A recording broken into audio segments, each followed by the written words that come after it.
परीक्षा ले लीजिए उनकी। हमारे महाराज जी कहते हैं ना कि घर परिवार में बहू को नहीं समझाना चाहिए, 2-3 बार 4 बार में समझाइए। जिसको समझना होता है 3-4 बार में समझ जाता है। 3-4 बार कहने के बाद भी यदि सामने वाला नहीं समझ रहा है तो 5वीं बार उसको मत समझाइए, अपने को समझाइए। का कि अब इनको समझाना नहीं है। काहे नहीं समझाना है? क्योंकि होई सोई जो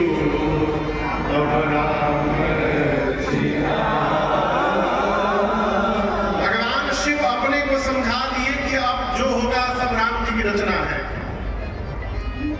बोली मैं इस बरगद के वृक्ष के नीचे बैठा हूं देवी, आप जाइए परीक्षा लेकर आइए। एक श्रोता ने प्रश्न किया, शंकर जी साथ में क्यों नहीं गए?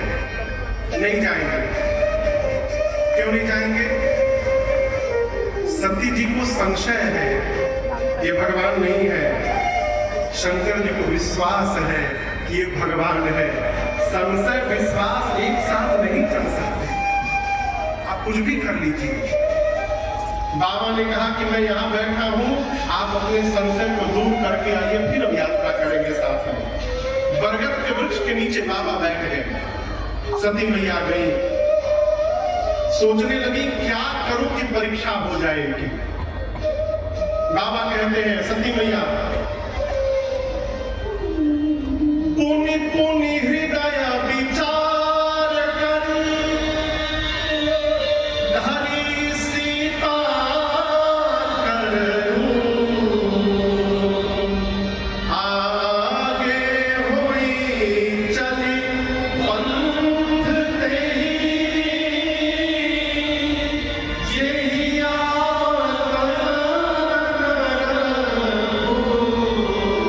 सती मैया बहुत विचार की कैसे परीक्षा करूं, निर्णय पर पहुंची। ये अपनी पत्नी सीता को ढूंढ रहे हैं, क्यों न मैं सीता जी का रूप बना लूं। रूप बना के चलती हूँ सीता जी का। यदि भगवान होंगे तो जान जाएंगे कि सीता में सीता नहीं, ये सती है। अब मैं जानती हूँ कि भगवान नहीं है, मुझे देखते सीता सीता कह के दौड़ के चले आएंगे। रूप बनाकर राम जी लक्ष्मण जी चल रहे थे, उनके आगे आगे चलने लगी। कौन चलने लगी? सती मैया। राम जी से पहले लक्ष्मण जी ने देखा। लक्ष्मण जी देखते बोले शी इज नॉट माई भाभी। नहीं, ये मेरी भाभी नहीं हो सकती। क्यों नहीं हो सकती? क्यों नहीं हो सकती? क्या सती मैया चेहरा ठीक से नहीं बनाई थी? एकदम ज़ेरॉक्स कॉपी बनाई थी, हूबहू। फिर लक्ष्मण जी कैसे पहचान गए? आप किसी का रूप तो बना सकते हैं, स्वभाव कहां से ले आइए?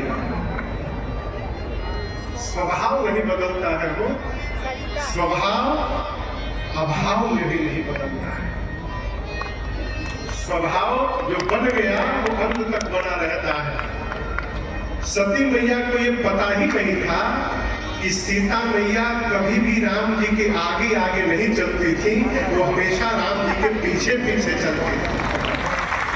ये आगे आगे चलने लगे। लक्ष्मण जी बोले नहीं, मेरी भाभी नहीं है। राम जी ने देखा, दोनों हाथ को जोड़कर राम जी ने कहा मैं दशरथ नंदन राम आपको प्रणाम करता हूं। मां बाबा कहाँ है?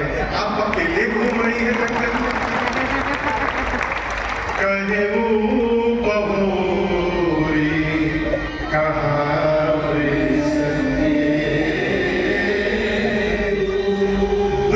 वृषभ केतु, आपको शायद पता हो कि ना हो, सभी देवताओं का एक झंडा है।